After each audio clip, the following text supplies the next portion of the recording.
Ada saatnya, saudaraku, di mana suara di dalam kepalamu berhenti berteriak, bukan karena kamu menemukan jawaban, tapi karena kamu terlalu lelah untuk bertanya lagi. Kamu berdiri tegak, mungkin secara fisik kamu terlihat bergerak maju, melakukan rutinitas, tetapi batinmu sesungguhnya seperti terbuat dari semen yang dingin dan kaku. Persimpangan yang kita bicarakan ini, ia jarang sekali berupa 4 jalan yang ditandai jelas dengan rambu. Seringnya ia adalah keheningan yang memekakkan, sebuah titik di mana semua peta yang pernah kamu pegang, semua rencana yang kamu susun dengan hati-hati selama berbulan-bulan, tiba-tiba menjadi debu, dan kompas hatimu berputar tanpa arah. Nafas berat itu, kamu tahu persis bagaimana rasanya. Ia bukan hanya hasil dari lari kencang atau aktivitas fisik. Ia adalah cerminan yang menyakitkan dari beban tanggung jawab yang kamu coba pikul sendiri, beban untuk mengetahui jalan yang benar, jalan yang paling optimal, hanya dengan kekuatan akalmu yang sangat terbatas. Setiap opsi yang kamu timbang terasa sama-sama beratnya, sama-sama menakutkannya. Kamu melihat ke kiri, penuh risiko baru yang belum teruji. Kamu melihat ke kanan, penuh ketidakpastian yang tersembunyi di balik janji palsu keamanan. Di sana ada bisikan keras yang menjanjikan kesuksesan duniawi. Di sini ada suara pelan yang terasa hampa, namun mungkin lebih aman. Dan di tengah semua kebisingan potensial itu, kamu menjadi bisu lumpuh dalam pengambilan keputusan. Kekeliruan fatal kita, saudaraku, adalah menganggap bahwa kejelasan harus datang dari kalkulasi manusiawi yang sempurna, dari analisis risiko yang tidak bercela. Kita berharap bahwa Allah akan mengirimkan pesan yang tertulis jelas di awan, atau setidaknya di layar ponsel kita, sebuah instruksi yang tidak memerlukan iman sama sekali. Padahal Allah telah memberi kita Al-Quran sebagai penunjuk jalan yang permanen dan telah menetapkan hati yang bergetar sebagai penerima sinyalnya. Saat kamu merasa benar-benar tersesat, saat kamu merasa diombang-ambingkan oleh pilihan dan tidak tahu harus mengambil langkah pertama kemana, itu adalah momen di mana kamu secara tidak sadar telah memaksakan dirimu untuk menjadi arsitek takdir dan bukan sekadar pejalan yang taat pada arsitektur ilahi yang telah ditetapkan ribuan tahun sebelum kamu dilahirkan. Keputusasaan yang datang ketika kamu tidak tahu harus kemana, ia menusuk lebih dalam dari sekadar kegagalan materi atau kebingungan karier. Ia menyerang inti dari tujuan eksistensialmu. Kamu mulai bertanya, untuk apa semua usaha ini? Jika setiap jalan tampak membawa pada akhir yang sama, atau lebih buruk lagi pada jurang yang tidak diketahui, maka mengapa harus memilih sama sekali? Ini adalah kekeringan spiritual, di mana air hidayah terasa terlalu jauh untuk dijangkau. Kamu telah menghabiskan semua energimu untuk mencari jalan yang dijamin bebas dari kerikil dan kesakitan. Padahal jalan kita menujunya selalu berliku, dan ujian yang sesungguhnya adalah bagaimana kita merangkul ketidakjelasan itu dengan tawakul penuh. Ingatlah bahwa bahkan Nabi Yunus alaihissalam dalam perut ikan paus tidak memiliki peta. Ia tidak tahu jalan keluar secara geografis, tidak ada GPS yang bisa ia gunakan. Yang ia miliki hanyalah sebuah kesadaran yang menembus kegelapan, sebuah doa yang diucapkan dari tempat yang paling mustahil di alam semesta. Demikian pula kita, ketika kebingungan itu membelenggu, kita perlu meniru gerakan spiritual itu, menghentikan kalkulasi yang melelahkan, menghentikan penimbangan yang menyesatkan, dan beralih kepada sumber segala petunjuk. Ada sebuah hayat yang begitu sering kita lewati, yang begitu jarang diingat ketika kita berdiri di persimpangan itu, yang justru diciptakan Allah khusus untuk membelah kabut ketidakpastian itu. Ia adalah jawaban bagi nafas beratmu, sebuah perintah yang menuntunmu melangkah, bahkan ketika kamu tidak yakin kemana kakimu akan mendarat. Ia bukan petunjuk arah geografis, saudaraku, melainkan pendorong spiritual yang menggerakkan jiwa keluar dari lumpur keraguan dan keengganan. Keletihan yang kamu rasakan, saudaraku, bukan sekadar capai fisik akibat perjalanan yang jauh. Ia adalah beban yang terakumulasi, hasil dari pengulangan pertanyaan fundamental yang sama setiap hari, setiap kali kamu berdiri di depan gerbang pencapaian baru. Setelah semua ini, kemana lagi? Setiap keputusan yang telah kamu ambil dalam hidupmu, dari yang paling sepele hingga yang mengubah takdir, telah menarik daya dari persediaan energi ruhanimu. Kamu mungkin berhasil mencapai puncak gunung yang kamu targetkan. Tetapi, ketika kamu melihat sekeliling, kamu hanya melihat deretan puncak-puncak lain yang sama-sama kabur. Dan kamu harus memulai lagi proses yang melelahkan itu. Mencari kompas, memplotkan jalur, mengukur risiko yang harus ditanggung oleh keluargamu, mengorbankan waktu tidurmu demi mencoba melihat 5 tahun ke depan. Ini adalah siklus abadi yang menguras dan memiskinkan batin. Dunia ini menuntutmu untuk selalu berada dalam mode perencanaan, seolah-olah istirahat hanyalah kemewahan yang diberikan setelah tugas berikutnya sudah teridentifikasi dan diplotkan dengan sempurna. Kamu tidak lelah karena tidak tahu apa yang harus dilakukan, melainkan lelah karena harus terus-menerus tahu apa yang harus dilakukan tanpa jeda yang berarti, tanpa kepastian yang kokoh bahwa langkah berikutnya benar-benar berharga di mata yang maha kekal. Ada perbedaan tipis antara berusaha keras dan terperangkap dalam jerat usaha yang sia-sia. Dan keletihan inilah yang menjadi indikator bahwa kamu mungkin telah jatuh ke dalam perangkap kedua. Biarkan aku memberitahumu, saudaraku, bahwa keletihan ini adalah nyata dan valid. Ia bukan tanda kemalasan atau kurangnya ambisi. Ia adalah tanda bahwa jiwamu telah berjuang terlalu lama dalam wilayah yang seharusnya hanya ditempati olehnya, yaitu perencanaan yang mutlak atas masa depan. Kita mencoba menggantikan takdir dengan peta jalan yang kita gambar sendiri, seolah-olah kita bisa memprediksi belokan apa yang akan muncul di tikungan berikutnya. Dan kegagalan peta itu, atau keharusan untuk terus menggambar ulang setiap kali badai datang, adalah yang membuat kita lunglai. Kamu telah bertanya kepada dirimu sendiri ratusan kali, dan setiap jawaban yang kamu temukan dari akalmu sendiri hanya membawa serangkaian pertanyaan baru yang lebih menakutkan. Ini adalah lingkaran setan ketidakpastian yang hanya bisa dipecahkan dari luar, dari atas. Gerakanmu mungkin terlihat sibuk di mata orang lain. Mereka melihatmu bergerak cepat, mengejar target demi target, tetapi kamu tahu persis bahwa terkadang kamu bergerak 20 langkah maju, hanya untuk menyadari bahwa secara spiritual, kamu tetap berdiri di titik nol, di tempat yang sama di mana kamu pertama kali bertanya, "Kemana aku harus pergi?" Ini adalah bentuk stagnasi tersembunyi, sebuah gerakan yang tidak menghasilkan momentum spiritual yang sesungguhnya, hanya menghasilkan kelelahan yang semakin dalam. Dan Al-Quran, saudaraku, tidak diciptakan untuk menyelesaikan masalah peta jalan duniamu. Ia ada untuk menyembuhkan keletihan yang membuatmu terus bertanya tanpa henti. Allah tahu betul bahwa manusia akan sampai pada titik di mana rasanya lebih mudah untuk berhenti dan menyerah daripada harus merumuskan lagi satu rencana baru yang penuh risiko. Itulah mengapa ayat ini diturunkan. Ia bukan panduan untuk mengatur jadwal harianmu atau memilih karier yang tepat. Ia adalah obat penenang bagi jiwa yang kehausan akan arahan, bukan arahan yang harus kamu cari dengan panik, tetapi arahan yang memilihmu, yang menarikmu melalui tali ketaatan. Ia adalah dzikr yang meredakan desahanmu, menggantikan pertanyaan yang memenjarakan itu dengan kepasrahan yang membebaskan, mengajarkanmu di mana seharusnya hatimu berlabuh ketika setiap pelabuhan buatan manusia terasa terlalu sempit dan penuh risiko. Ketika kamu lelah bertanya kemana harus melangkah, ayat ini memberimu kejelasan tentang kepada siapa kamu harus berlari. Memang, saudaraku, kita terlanjur memasukkan kata rizki ke dalam kotak sempit yang dindingnya terbuat dari logam dan kertas.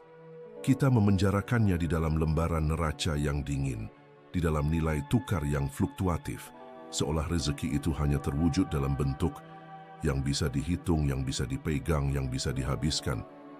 Ini adalah kegagalan pemahaman yang meluas, sebuah kealpaan kolektif yang membuat kita panik ketika dompet menipis atau ketika janji investasi terasa hampa.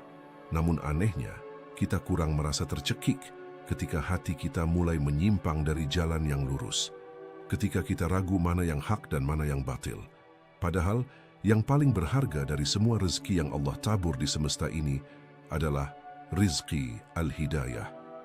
Rezeki berupa petunjuk, sebuah kompas batin yang jauh lebih berharga daripada 1000 ton emas. Pikirkanlah ini baik-baik.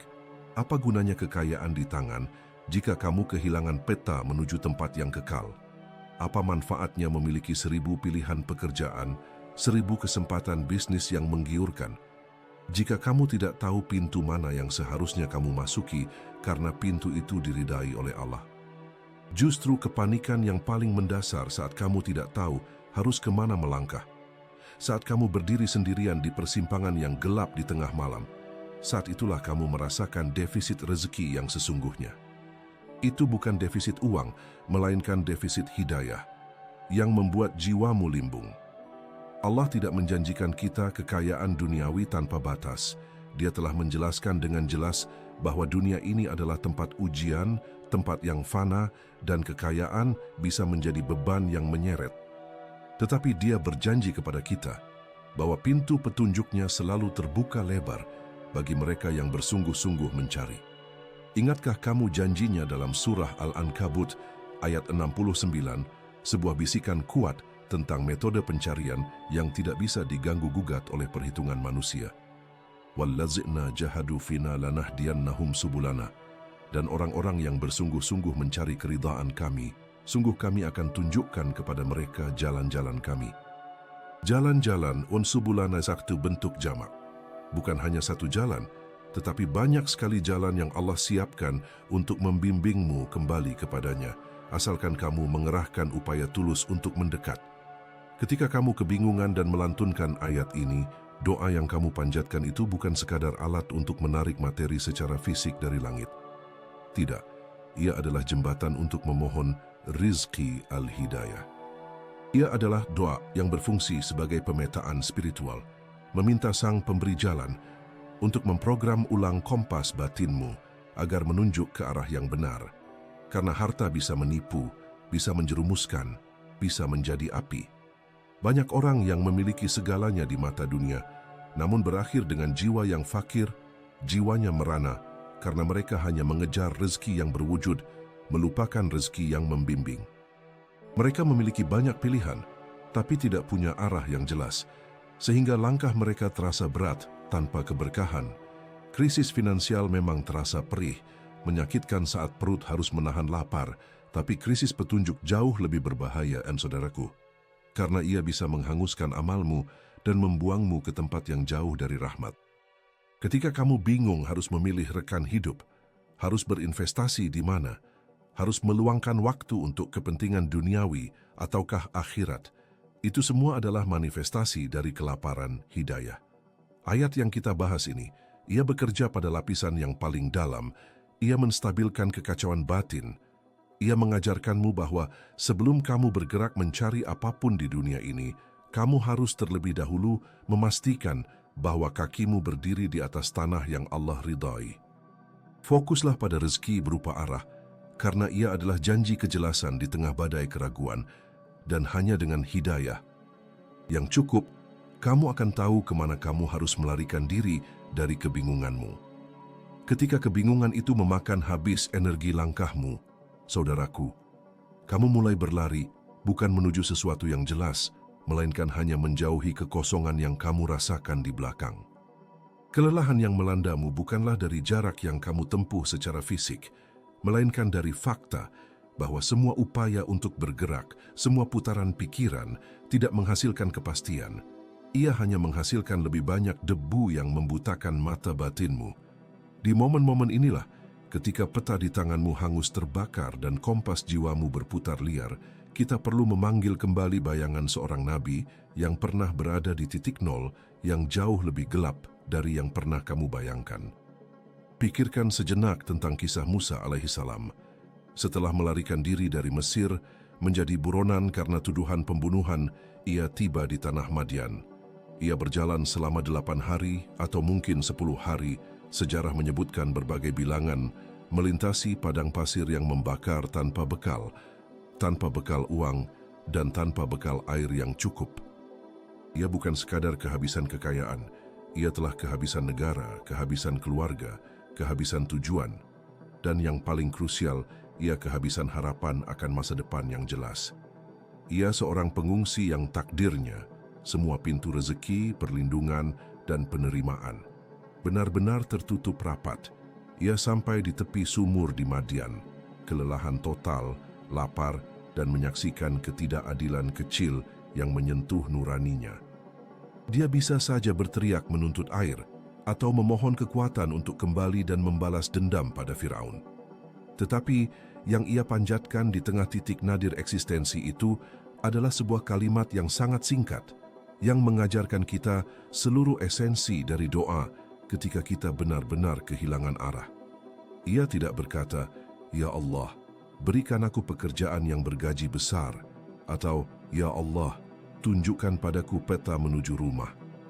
Tidak. Doanya adalah sebuah pengakuan kerentanan dan kebutuhan yang paling mendasar. Rabbi inni lima anzalta ilayya min khairin faqir. Ya Tuhanku, sesungguhnya aku sangat memerlukan kebaikan apapun yang Engkau turunkan kepadaku. Surah Al-Qasas 28-24. Renungkan kata fakir di sana, saudaraku. Musa mendeklarasikan dirinya sebagai orang yang fakir, miskin, bukan hanya kekurangan harta, tetapi kekurangan segala sesuatu, termasuk arah. Namun ia tidak meminta kekayaan atau kekuasaan, ia hanya meminta khair, kebaikan apapun yang Allah turunkan. Ini adalah doa yang paling cerdas saat kamu tidak tahu harus kemana karena ia melepaskan kendali. Ia menolak untuk membatasi Allah pada solusi buatan manusia yang kamu pikir kamu butuhkan, seperti uang tunai segera atau surat penerimaan kerja. Ia hanya meminta kebaikan, titik. Ia meminta agar Allah mengarahkan khair itu, dan kebaikan itu bisa datang dalam bentuk petunjuk arah yang samar, pertemuan yang tak terduga, atau bahkan sekadar kekuatan untuk tetap berdiri tegak di bawah tekanan kebingungan. Musa tidak tahu bahwa khair pertamanya akan datang dalam bentuk pekerjaan menggembala dan tempat tinggal yang aman yang akan berlanjut selama 10 tahun di rumah Nabi Syuaib. Saat kamu merasa bingung, saat kamu merasa diusir oleh keadaan, jangan mencari peta. Carilah pengakuan. Jadikan dirimu fakir di hadapan Yang Maha Kaya dan hanya minta khair. Karena khairin yang datang dari Allah selalu membawa serta petunjuk arah, rezeki, dan ketenangan yang kamu cari. Doa ini adalah penstabil batin yang menuntutmu berhenti berlari dengan panik dan mulai menunggu dengan kepasrahan total. Kebaikan yang akan diturunkannya kepadamu, kebaikan yang akan menjadi lentera pertamamu di tengah kegelapan yang pekat. Musa memohon kebaikan, dan Allah memberinya segalanya, dimulai dari hidayah yang paling sederhana. Dan di antara semua kebaikan yang datang itu, lanjutan ke topik 5, ayat yang sama yang dibaca Yunus, saat tidak tahu harus kemana. Kebaikan yang datang kepada Musa, saudaraku, bukan hanya berupa harta atau jabatan, ia adalah kejelasan yang tiba-tiba, sebuah titik terang yang menembus kebingungan yang sebelumnya pekat. Ia adalah hidayah yang sederhana namun fundamental. Namun kejelasan semacam itu, petunjuk yang datang dari dimensi lain, tidak akan pernah bisa kita terima jika kita masih dalam hiruk-pikuk perhitungan kita sendiri. Kamu harus, dan ini adalah perintah spiritual yang keras, menarik napas panjang dan membiarkan keheningan mengambil alih. Bukan keheningan yang mati, keheningan yang dingin karena tak ada suara, tetapi keheningan yang penuh dengan potensi, yang membedakan kamu dari mesin yang terus berputar tanpa henti, dari gergaji yang terus menggergaji kayu yang salah. Berhentilah menggergaji. Ketika kamu membaca ayat yang kita bahas ini, ayat yang dibaca Yunus alaihissalam dari perut ikan, ayat yang kita yakini memiliki kekuatan untuk membersihkan segala kegelapan yang mengelilingi, kamu tidak sedang melafalkan mantra kosong. Tidak. Kamu sedang mengundang sebuah frekuensi, sebuah getaran paling murni yang langsung dari arsi. Kamu sedang membiarkan kebenaran yang tak terhingga bergeser ke dalam rongga dada yang terbatas. Biarkan ayat itu bekerja. Di mana ia bekerja? Ia tidak langsung bekerja di dompetmu atau di pintu rezekimu yang tertutup. Ia bekerja pertama-tama di dalam, di tempat yang paling rapuh dan paling perlu direkonstruksi, di tulang rusukmu, di rongga dadamu yang menyimpan jantungmu yang cemas. Mengapa tulang rusuk? Karena di sanalah segala keputusan yang tergesa-gesa berasal. Di sanalah rasa panik berakar dan menjalar ke pikiran, memaksa kamu mengambil jalan pintas yang salah, memaksa kamu mengikuti bisikan setan yang menjanjikan solusi instan yang fana. Keheningan ini adalah penolakan terhadap keputusasaan. Ia adalah afirmasi bahwa kamu berhenti mencoba menjadi Tuhan bagi dirimu sendiri. Kamu telah mencoba semua yang kamu tahu. Kamu telah menghitung setiap kemungkinan yang ada di layar ponselmu. Kamu telah mengetuk setiap pintu fana yang kamu duga akan terbuka. Dan sekarang, kamu diam. Inilah kepasrahan yang total dan menyakitkan, karena ia memaksa kamu mengakui batasmu sebagai manusia yang lemah dan tidak berdaya. Kamu berhenti. Kamu mengakui bahwa kamu tidak tahu. Wallahu a'lam. Dan pengakuan, aku tidak tahu harus kemana lagi, ya Allah, ini adalah gerbang hidayah yang sesungguhnya. Pikirkan tentang Nabi Yunus, saudaraku. Dia berada di tengah tiga kegelapan. Kegelapan malam yang tak berujung, kegelapan lautan yang dalam tak terukur, dan kegelapan perut ikan paus yang panas dan mencekik. Dapatkah ada lokasi yang lebih jelas menunjukkan tidak tahu harus kemana? Secara fisik, tidak ada kompas, tidak ada bintang, tidak ada daratan yang terlihat. Semua rencana logis manusia telah gagal total. Di momen itu, di mana akal sehat mengatakan, selesai sudah, Yunus tidak mencari jalan keluar fisik. Dia mencari jalan keluar spiritual melalui ayat yang membersihkan dirinya dari dosa, dari kesombongan, dari kesalahan penilaian. Dia berhenti melawan ombak, berhenti mencari celah di perut ikan, dan mulai berhenti melawan Allah. Keheningan yang Allah minta dari kita saat kita membaca ayat ini bukanlah pasif.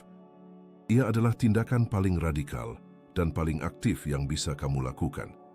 Memberhentikan mesin kegelisahanmu yang berputar tanpa izinnya. Biarkan ayat ini membasuh keraguan yang melekat di hatimu. Biarkan ia menata ulang saraf-sarafmu yang tegang. Saat kamu merasa dunia menuntut kecepatan yang gila, dan setiap orang di sekitarmu menyuruhmu berjuang lebih keras, kamu memilih untuk berjuang secara internal dengan kebenaran tunggal dari firman-Nya. Ini adalah saat kamu menarik diri dari medan perang duniawi dan bersimpuh di benteng perlindungannya. Ayat ini harus diulang, diresapi, didiamkan, bukan diburu penyelesaiannya. Kamu bukan mencari hasil, kamu sedang mencari penyelamat. Dan di tengah keheningan yang disengaja ini, saudaraku, sesuatu akan mulai bergerak. Sesuatu yang sangat kecil, tetapi sangat menentukan, seperti jarum kompas yang akhirnya menemukan utara setelah sekian lama bergoyang liar. Itulah petunjuk pertama, hidayah yang sesungguhnya. Lanjutan ke topik 6. Bagaimana ayat ini terkait dengan pelepasan dari belenggu hutang yang tidak terbayarkan? Dan di tengah keheningan yang disengaja ini, saudaraku, sesuatu akan mulai bergerak. Sesuatu yang sangat kecil tetapi sangat menentukan, seperti jarum kompas yang akhirnya menemukan utara setelah sekian lama bergoyang liar. Itulah petunjuk pertama, hidayah yang sesungguhnya. Tetapi setelah hidayah itu didapatkan, setelah utara ditentukan, kita harus mulai berjalan. Dan berjalan menuju pertolongan Allah, saudaraku. Tidak dilakukan dengan kaki yang ragu-ragu, tidak dilakukan dengan hati yang separuh percaya. Inilah titik balik yang jarang disadari. Kita telah terbiasa memohon, tetapi jarang sekali kita meminta. Memohon dengan keraguan adalah seperti melempar batu ke sumur yang kita duga sudah kering. Kita melakukannya hanya sebagai formalitas, sebagai upaya terakhir yang sudah kita duga akan sia-sia. Ada jutaan doa yang kita panjatkan, yang isinya adalah permohonan agar Allah melepaskan kita dari lilitan hutang yang terasa mustahil terbayarkan, atau agar Dia membukakan pintu rezeki yang telah tertutup rapat di mata kita. Kita melantunkannya di sepertiga malam yang sunyi, di antara dua sujud, atau saat tetesan air hujan pertama menyentuh bumi. Namun, saat kata-kata itu keluar dari lidahmu, perhatikanlah getaran di dalam dadamu. Apakah ada sepercik pun suara kecil di benakmu yang berbisik, "Ini hanya formalitas, ini hanya ritual penenang. Semua akan kembali seperti semula besok"? Jika bisikan itu hadir, maka kamu sedang membatalkan doa itu dengan tanganmu sendiri. Kamu sedang mengajukan permohonan kepada Yang Maha Kuasa, sambil pada saat yang sama, kamu bersaksi dalam hatimu bahwa kekuatannya tidak cukup besar untuk mengatasi masalahmu yang kamu yakini terlalu besar, terlalu rumit, terlalu faktual. Kita menjadikan rumus matematika, perjanjian hukum, atau angka saldo bank sebagai otoritas yang lebih nyata daripada Al-Qadir, yang Maha Mampu. Padahal Allah Subhanahu wa Ta'ala berfirman dalam hadis Qudsi, "Aku sesuai dengan prasangka hambaku terhadapku." Jadi, ketika kamu meminta dengan setengah hati, kamu sedang berprasangka bahwa dia hanya setengah mampu, atau setengah peduli, atau setengah mendengar.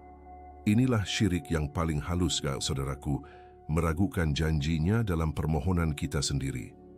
Perubahan internal, al-wirada, terjadi ketika kita berhenti memohon dan mulai meminta dengan yaqin, keyakinan mutlak. Yakin berarti ketika kamu mengucapkan, "Ya Allah, lepaskanlah aku dari beban ini." Kamu tidak lagi melihat tumpukan tagihan yang menggunung. Kamu hanya melihat Yang Maha Kaya. Kamu tidak lagi menghitung besarnya nol yang diperlukan di rekeningmu. Kamu hanya menghitung luasnya samudra kasih sayangnya yang tak terbatas. Yaqin adalah kemampuan spiritual untuk melihat hasil, meskipun secara fisik ia belum terwujud, sebagai sesuatu yang sudah terjamin, karena itu berasal dari sumber yang tidak mungkin ingkar janji. Ketika kamu mencapai tingkatan yaqin ini, kamu tidak hanya berdoa. Kamu sedang mendeklarasikan kebenaran tauhidmu atas situasi finansial, atas kebingungan arah hidup, atas penyakit, atau atas kesulitan apapun yang mendera. Doa yang dipancarkan dengan yaqin bergerak melintasi dimensi. Ia tidak lagi berupa bisikan permintaan yang putus asa, melainkan sebuah perintah yang berasal dari hati yang sepenuhnya pasrah dan percaya. Ayat suci yang kita bahas ini, yang dibaca saat kita tidak tahu harus kemana, adalah jangkar yang menguatkan yaqin itu. Ia adalah pengakuan bahwa segala perencanaan kita telah gagal dan hanya perencanaannya yang tersisa, dan kita menerima perencanaannya dengan keyakinan penuh, seolah-olah pertolongan itu sudah dikirimkan di saat kata amin terucap.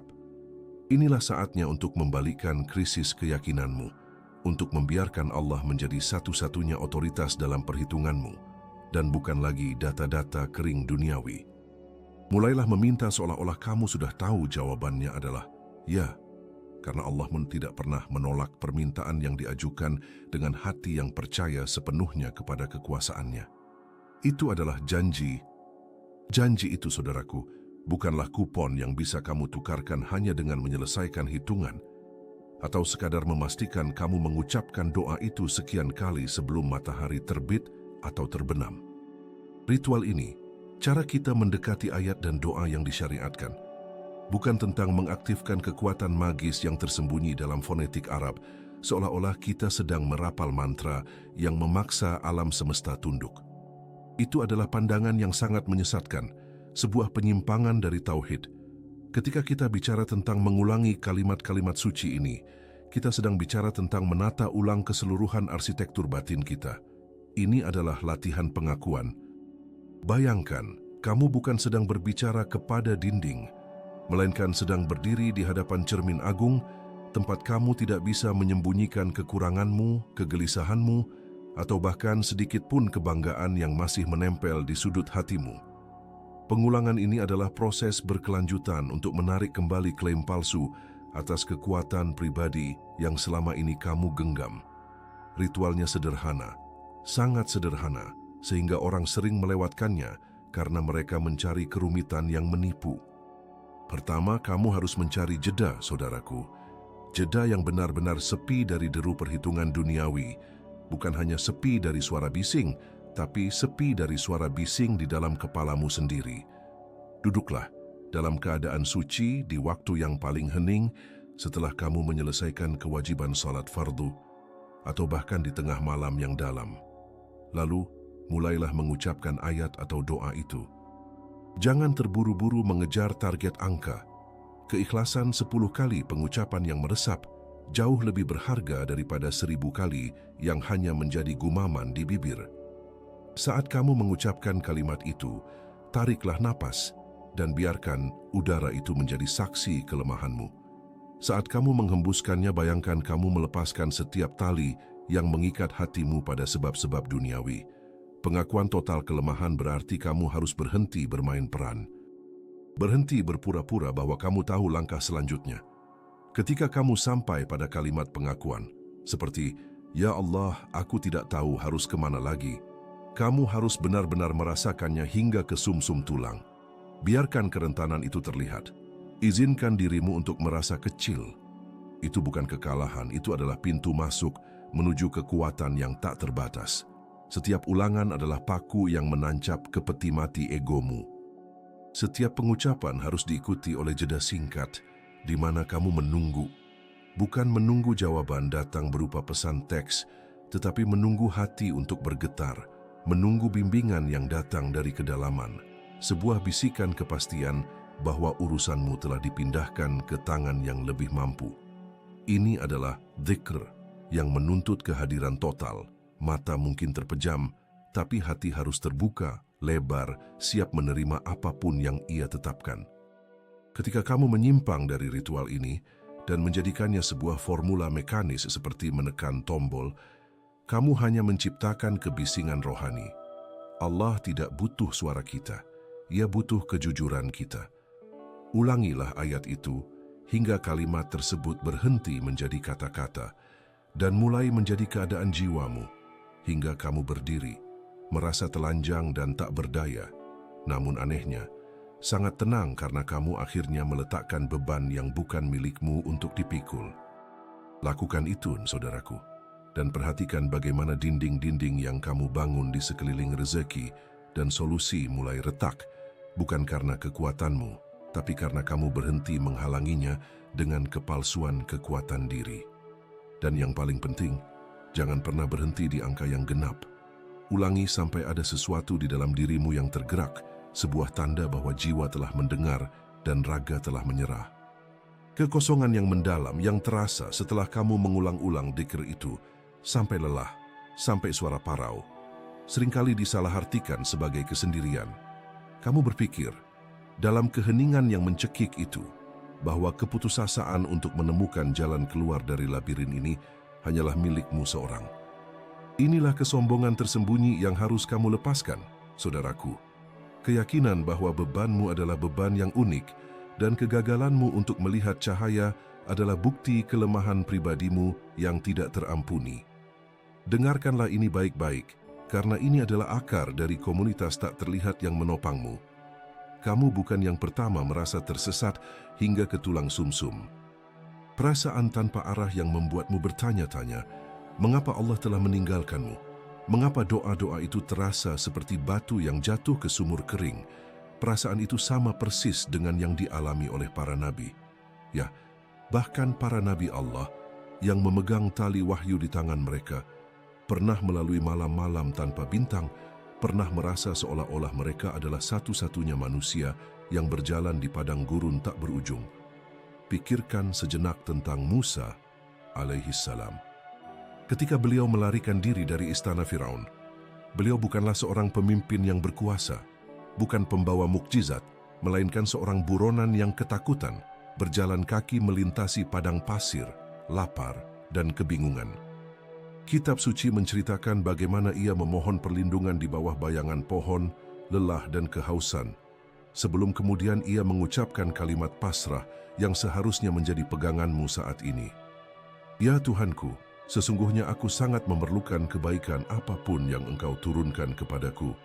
Al-Qasas 24. Ia tidak tahu harus kemana, jalannya hilang, kepastiannya hanyalah kebutuhan total akan belas kasih Tuhan. Atau renungkanlah Yunus alaihissalam yang ditelan kegelapan 3 lapis, kegelapan malam, kegelapan laut, dan kegelapan perut ikan. Keterasingan macam apa yang lebih dahsyat dari itu? Ia merasa tersesat secara harfiah, terputus dari segala bentuk pertolongan manusia, diasingkan di kedalaman yang tidak terbayangkan.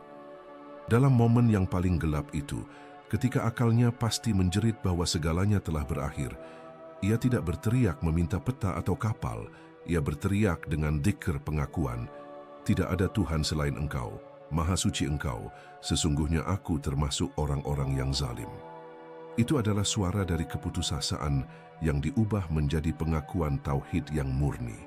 Sebuah doa yang dibaca saat tidak ada solusi fisik yang tersisa. Ketika kamu merasa tidak tahu harus kemana, ketahuilah bahwa kamu telah bergabung dengan barisan suci para nabi dan para wali yang kesemuanya pernah berada di titik nol yang sama. Kamu tidak berjalan sendirian. Kamu berjalan di jalan yang telah dilalui oleh mereka yang paling dicintai Allah.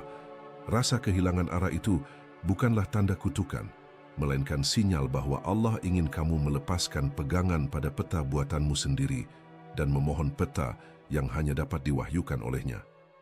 Biarkan rasa tersesat itu menjadi pengingat bahwa kamu adalah bagian dari suatu komunitas yang tidak terlihat, yang mana doa para nabi dan orang-orang saleh adalah nafas yang telah menjaga mereka tetap hidup di tengah badai, dan nafas itu kini tersedia untukmu.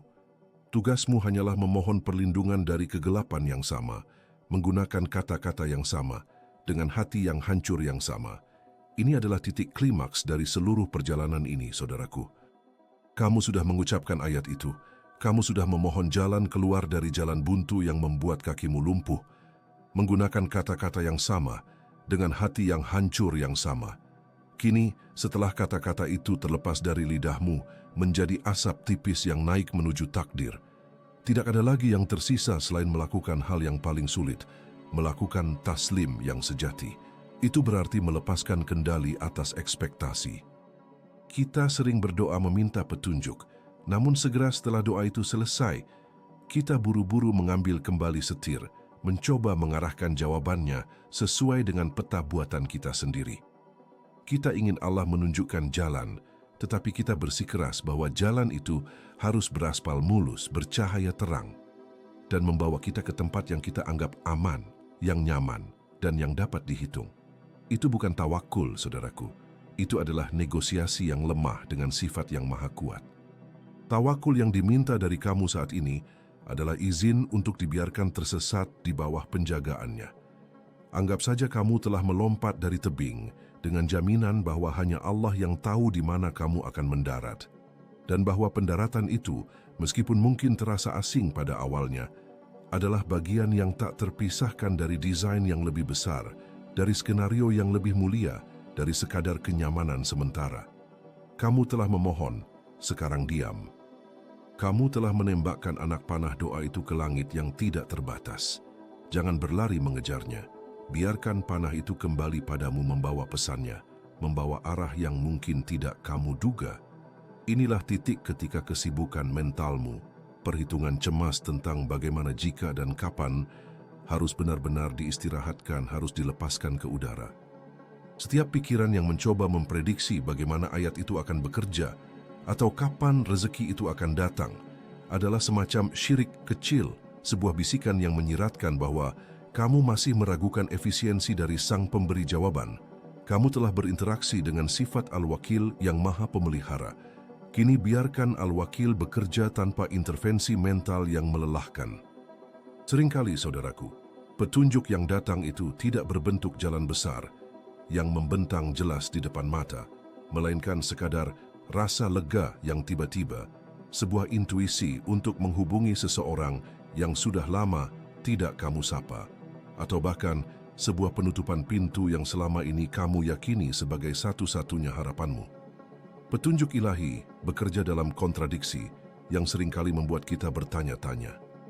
Ia mungkin membawamu ke tempat yang terasa lebih gelap sebelum fajar benar-benar menyingsing, karena terkadang kita harus melewati lorong sempit yang menakutkan sebelum menemukan lapangan terbuka. Tugasmu bukan lagi menganalisis kegelapan, bukan lagi mengukur jarak yang tersisa, tetapi hanya terus berjalan, menjaga nafas dzikir dan keyakinan itu tetap hidup di dalam dadamu, menjaga api kecil itu tidak padam ditiup angin keraguan. Jangan pernah membiarkan dirimu diam membeku oleh ketakutan di tengah persimpangan. Gerakan, meskipun ragu-ragu, adalah bukti hidup yang kamu sajikan kepadanya bahwa kamu masih percaya pada janji untuk dituntun, bahwa janjinya lebih nyata daripada semua kepanikan yang dirasakan tubuhmu. Ucapkan ayat itu sebagai titik akhir dari keputusasaanmu. Ia adalah tanda tanganmu pada kontrak kepasrahan yang absolut. Kamu sudah menyerahkan dirimu, masalahmu, ketidakmampuanmu untuk melihat masa depan, seluruh kekacauan yang membuatmu merasa tidak tahu harus kemana. Jangan coba mengambilnya kembali esok hari. Jangan coba mengintip ke dalam lemari takdir. Ia tertutup untuk alasan yang baik. Setiap langkah yang kamu ambil mulai saat ini harus dijiwai oleh keyakinan bahwa tanah di bawah kakimu, meskipun terlihat asing dan belum pernah kamu pijak sebelumnya, adalah tanah yang telah disucikan oleh keputusannya. Tidak peduli seberapa kecil jalan itu, tidak peduli seberapa kabur tujuannya, ucapkan saja, tarik napas, dan serahkan kemanapun ia memutuskan untuk membawamu. Itulah akhir dari pelajaran ini.